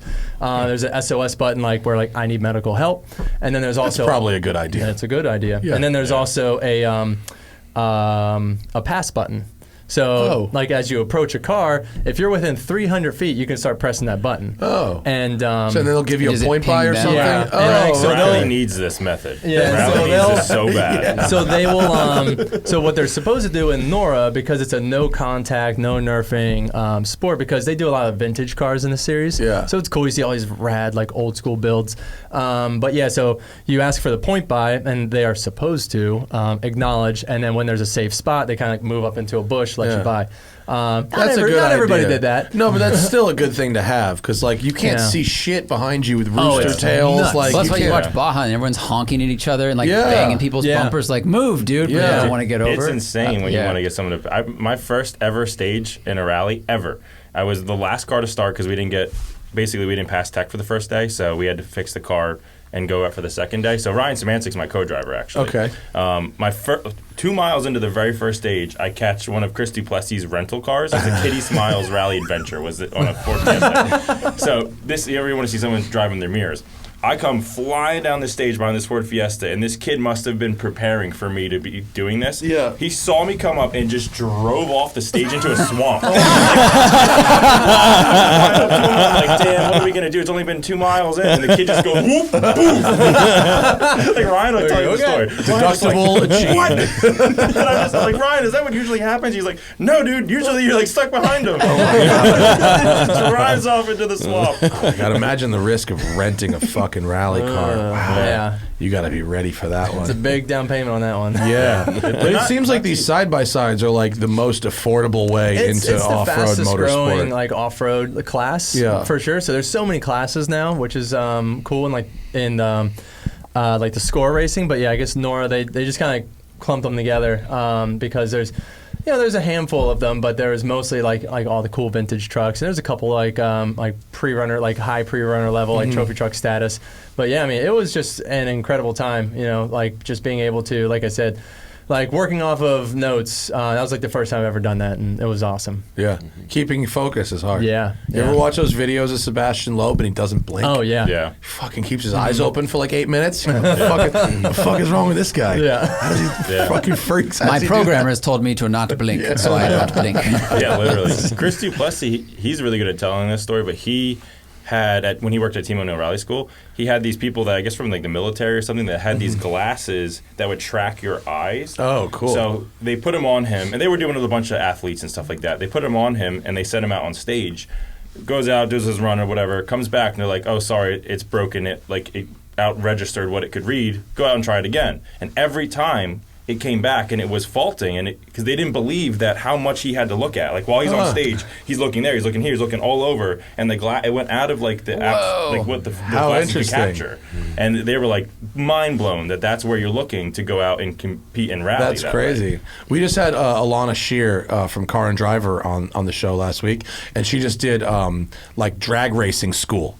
Right. And they were teaching her about your points of focus when you're drag racing, because when you're driving like a 5-second drag car, like if you glance to the side for like an eighth of a second, you're now like 200 yards further down the road, and apparently your eyes can't focus while moving. Like your eyes you don't see anything until your eyes stop. And so they were trying to like train her to like not move your fucking eyes for those 5 seconds, because you'll be somewhere else by the time you come back. It might not be somewhere you want to be. Yeah, apparently at speeds that fast, like overshooting the finish line is a very dangerous risk if you're going a 5-second drag car. That's pretty crazy. Yeah. Yeah, I think we got a lot of questions from the people. It's that time, right, Zach? We got a couple. We got a few? Oh, that's more than a few. All right. These are from our Patreon. If you want to ask questions to our in-studio guests, you must be a patron, which you can do at Patreon.com/The Smoking Tire Podcast. You can also get a totally ad-free experience and get the shows the same day they are recorded, not wait until Tuesday, Thursday, like all those other ad-listening plebeians. Martin Bueno. Who we love very much, by the way. Who we also like. Do you guys wish drifting at the highest level... Do you guys... do you wish... drifting at the highest level should keep going up to 1,200, 1,500 horsepower, or do you wish peak was 500 to 800 horsepower at the pro level? I almost feel like the cars need so much grip for 1,000 horsepower that they're getting too twitchy. Do you agree with that? I agree with that. I actually was You wish talking about there was this. a horsepower cap? It doesn't need to be a horsepower cap. It's just we were talking about this weekend at when I was down in Brazil, and they have a similar weight to tire restriction as we do in FD, but it's like 30 millimeters smaller, right? So the car that I was driving is the same weight as my pro car, but I'm only allowed to run down there a 265. And so in FD, it's a 295. So you basically adjust the power for the tire, right? And the tire is based on the weight of the car. So, every manufacturer only makes a specific size tire, and you basically weight your car up to that. So it is now turning into, you're allowed a lot of grip, and like even with them being on a 255, it's still a quick car, right? It's still really fast. Oh yeah. And so it's a 40 mil smaller tire, much less sidewall, and they'll still get around the track like relatively the same speed. But it's diminishing returns, right? So like you're shaving off fractions of an inch, but you're gaining a lot of movement in the car, and it's not as smooth, and You're making a lot more smoke too, right? it's a lot of smoke because you have to put down, you have the more weight pushing down the tires, so you need more power to push the tires, and so like that's why they're just plummeting so much more smoke. So I like the idea of toning it down because it will also generate less smoke. It still will be like obviously very smoky, but I think it will look a little less insane as far as like just the amount it leaves on the track. It's getting a little ridiculous. Just add a fucking fog machine in the back. Or something. Yeah, I know, right? Yeah, it's It gets to be ridiculous. it's a little nuts when you're just staying there waiting for the track to air out on certain That's why I certain won't go to places. Irwindale unless I can get up in a skybox. Yeah, I down won't on that sit- lower bank, I won't it's sit mental. in the fucking grandstands at Irwindale. Yeah. Fuck no. No, it's nuts. Skybox or bust, dude. Yeah. And following through the smoke is probably the biggest thing for me to come from Pro Spec or Pro Am to Pro Spec is just how much more smoke these cars generate. And when you're transitioning through the smoke or following it all, I know Taylor Holt said this too. I listened to your guys' podcast. It's like you're driving completely blind. Yeah. Like you have no idea if that person's going to make it or not. And those few seconds of when that happens, I can't even describe to you what goes on in your brain. You're like, this is bad. This is scary for a second. Come through it, and then you're like, you're fine. Basically but waiting you- to smash into something. Yeah. Just Brian, you going just fear that 70 miles as an well? hour. Yeah. The blind? How are you in blind? Not good. I did a race at Coda in the wet. It was very wet, and I was starting like 15th in the GTR. I couldn't see anything. I was braking by like, okay, there's the bump before the corner, so I'm going to brake here. And if somebody spun out in front of me, I'm going to hit him. Yeah, there's you no time just back. can't see anything. Yeah, Brian doesn't do he has slid a car around, but Brian's like strictly road racing. So like what he's comparing it to is it's essentially the same with like the rooster tail coming off the car. So in the wet, like it's the same thing. Like, you're just looking for the blinking light. But just how many years in the GTR? 2 years. car? 2 years? Yeah. So raced on basically like the highest level in road racing in America outside of if you call NASCAR that, but NASCAR or Indy, maybe. Yeah, Is that, Indy, is yeah, maybe. Indy's I guess, probably the well, highest like- level of road racing in America? Probably. Highest yeah. level of like GT car. That's what I kind of mean. Not like open wheel and things like that. So like as far as like a GT car, like the World Challenge was pretty cool. So seeing him like watching some of the old videos of him like racing that car and some of the passes you're pulling off, like getting around those things, it's like Dude, wet racing is sketchy as fuck. Oh yeah. Oh my god. I love yeah. it. That's how you know racing drivers are good to go. Yeah. They're like, oh, it's raining, put me in the car. Well, that was like when we were in Mad Brazil. shady. It was raining on the first day, and the car was having engine problems. They're like, "Oh no!" Like, everyone's getting bummed out. Like, "Oh, it might rain this week." And I'm just like, "Bring it! I might actually make it." I saw It was working great there. Lucas Seward just wants to give a shout out to Alex. You know that dude? I know him very well. Yeah, Yeah, you know. he used to always stop by Broken Motorsports. He's worked with Ryan too. He helped us do some shoots and whatnot. He's a nice guy. Yeah, Lucas is awesome. Yeah, hey, he's a great Lucas. dude. Alex Paraskevas wrote a very long question. I'm just going to read the important part. Autocross has a reputation of being a dry, boring, stand around a lot for 6 hours for only 4 minutes of seat time motorsport. That's a pretty accurate description. What makes it worth it for Bryan year after year? Well, so first of all, I think I've only won 10 championships. I don't know where 13 came from, but I mean, listen, you didn't, we'll take it. Yeah.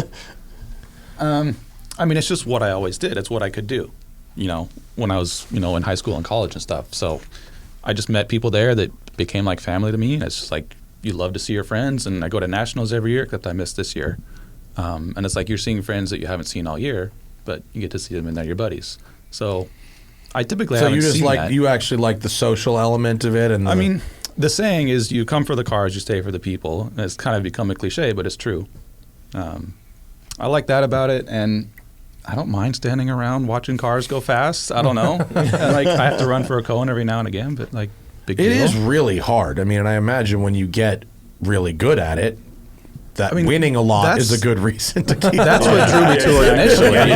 It's so hard, but it's so accessible. Yeah. So I could learn a lot and not spend very much money learning a lot. I mean, I used to make fun of it, and then I've realized as an adult, the consumables of road courses can be really high, or of road racing, crazy high. But for autocross, you can go there, and what's the entry fee? Usually $50 give or take. $50 for basically a quote track day, but you're learning turn-in, braking, threshold, oversteer, understeer. You're learning those lessons that will translate. You're going through a lot in a very short period of time. 40 to 60 seconds.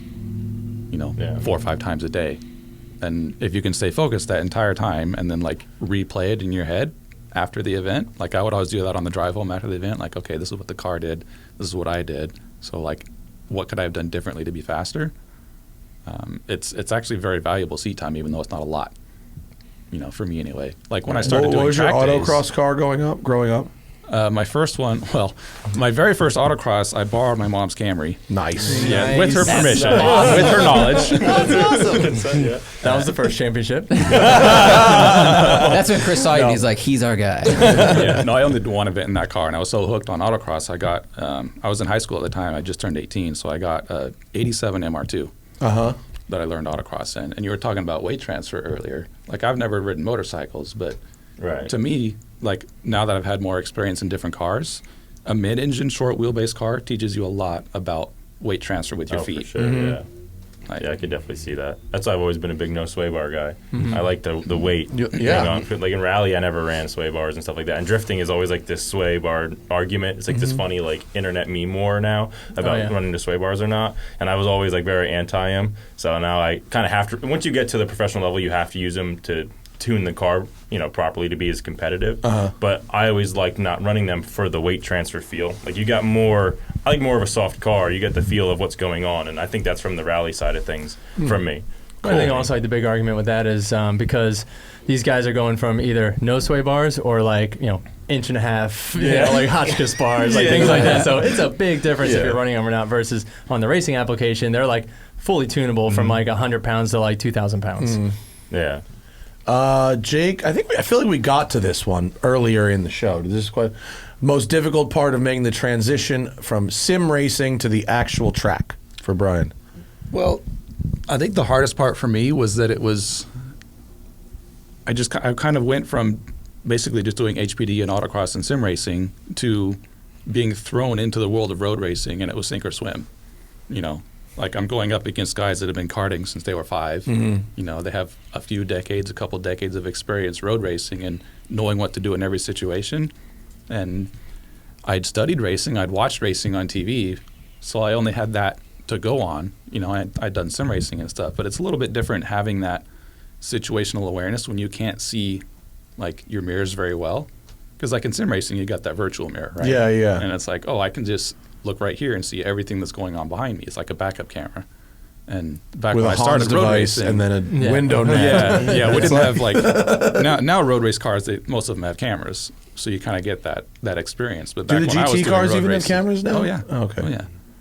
But when I started, they didn't. So I'm like, where's that guy? Yeah. That was probably the hardest thing. Yeah.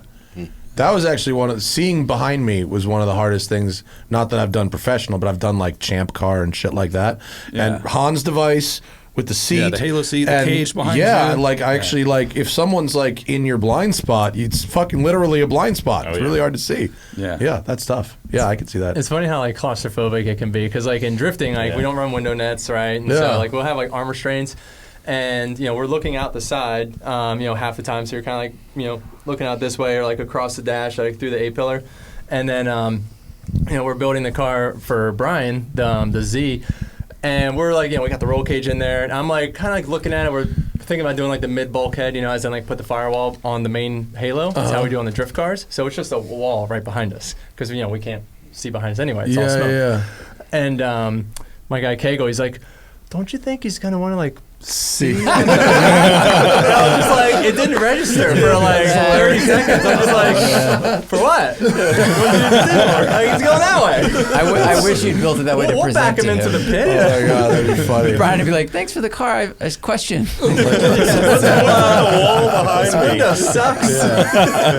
That's fucking hilarious. Yeah, coming from the drift world, you were also surprised that I actually wanted ABS in a race car. Yeah. He's like, yeah. So like, what's the ABS gonna be? I was like, like kidding, right? And you wanted real. the big stock mirrors too, right? The factory 370Z mirrors versus the little mirrors. Because we have to have mirrors in for like regulation. Like technically, yeah, right? We have to have mirrors, but they're Yeah. in tandem drifting, especially the stock mirror is so large. They get ripped off probably. It's kind of like in your way of It seeing. consumes a lot of space to see Oh, because like yeah. you're Yeah. basically looking at the mirror. So imagine like a Right. modern mirror that's like this big versus like a little GT mirror. Yeah. So we're on these little things. We had those on for his first race, and Yeah. he's like, so can we? I need to see backwards too, guys, not just forward. I had, that Safari 911 that Lee Keen built me, and he Oh my put these God. rally mirrors on it, and I was like, bro, these are fucking trash. I can't parallel park this fucking thing. He's like, bro, it's for sending it through the woods. I go, I live in the desert. There's no woods. Right. Yeah. Can I have the stock mirrors back? And it could be like a desert rally car. And he's like, no, this is how we do it. That So thing was beautiful. What was cool. the name of the color of yours Cassis again? red. I think that's the same exact color Oh, yeah. that Brian that does. B-Dub, is. yeah, Right, yeah. same Brian one. Wilkers, he owns Motorsports that built Is my he, FT and car. he's got a Cassis red 911? Yeah, his is a Sweet. turbo, right? Really? No, it's a wide Turbo body. look. Wide body? It's a wide body non-turbo, right? Cassis is a fucking dope Yeah, color, it's isn't a it? beautiful He painted color. his drift cars that color too. Did it really? Yeah. Oh, that That's rules. his That color, like, I have a good family friend who owns a Porsche dealership and has for like 50 years owned this dealership. And when he came out and saw that car, he was like, is that Cassis? I was like, yeah. He goes, couldn't fucking sell those things for nothing in 87. He goes, I had a 928 demo car in Cassis for a year and a half because we couldn't sell it. Now they're worth money. Yeah, it's funny how that happens. Yeah, I know, right? 25. You need 25 years. Once you get 25 years for it to cycle through, you're good to go. Yeah. Will Baxter is considering a career change to the motorsports industry from a boring office job. What advice or guidance do you have for someone looking to potentially make that change? Any roles that a consulting and sales skill set might come in handy? Oh yeah, Brandon, you want to take Brandon? this one?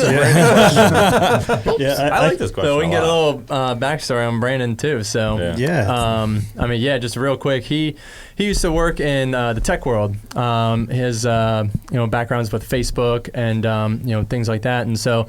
Coming from tech and basically trying to apply what he learned there on how these like startup companies would operate and bring it into motorsports and how we, now take content as like our highest level of return for our partners, not just results on the track. And so, take her away. So I joined the team about 2 years ago, but before then, in a past career life, 6 years at Facebook on the global marketing solutions team, basically working with like brands like Subway, Starbucks, figuring out how to provide solutions for them in social media and Facebook specifically. I've had stints at Apple before then, other sort of tech startups in New York. But I've always had a love and passion for motorsports, and I've known Chris for almost 20 years now. So being able to take all of that, the insight and knowledge and how to come up with campaigns and programs for partners, but applying to something I'm truly passionate about, which is motorsports.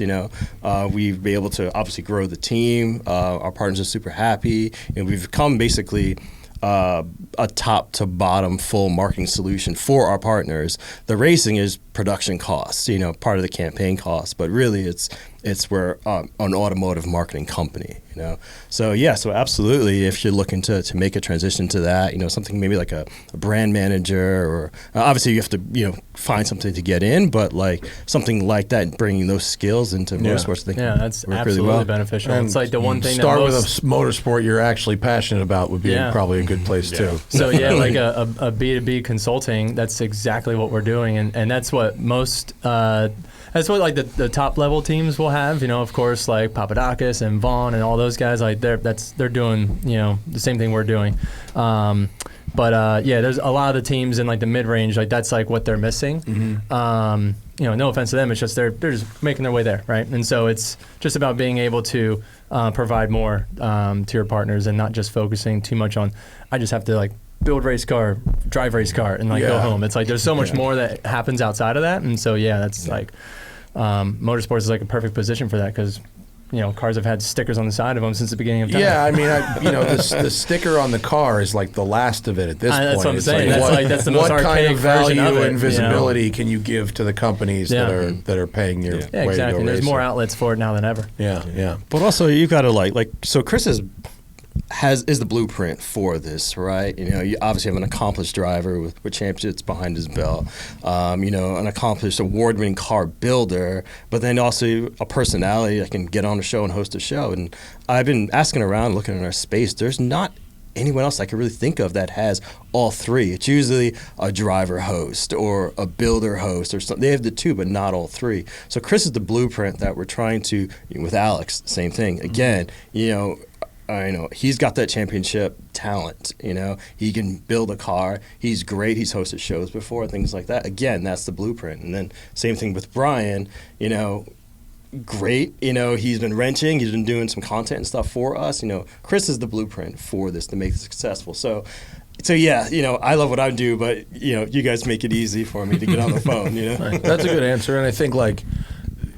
How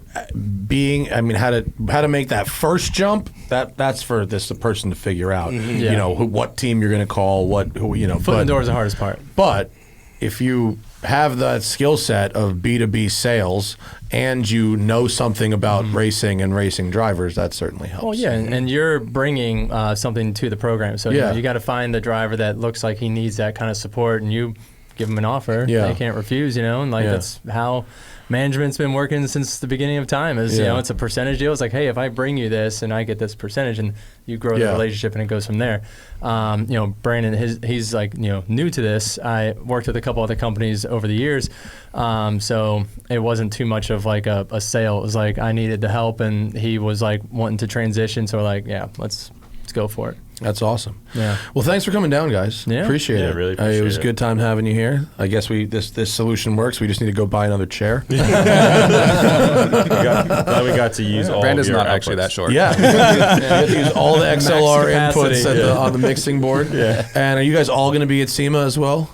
You're going to be out there? I'll definitely be there. You guys going to be out there? Bryan will be there. I'll be there. Yeah, unfortunately, I still have to very much work a normal job. I still work for Snap-on, and I spend most of my time in a Snap-on truck. Oh, really? So for now, I have to spend a lot of time doing that, and they're accepting enough of my racing, but we've been asking a lot for far. Partying So in Vegas for a week. They don't have a might be on the booth? list. There's no booth? There's no Snap-on booth? I know, right? You should be a brand representative out there, man. That's what's up. I know, right? Well, we'll be out there, so we'll see you guys in the Valvoline booth for sure. We'll be there. setting up our portable rig out there behind 8-foot Lexan fucking barriers, fucking hazmat suits and gas masks on. I know, dude.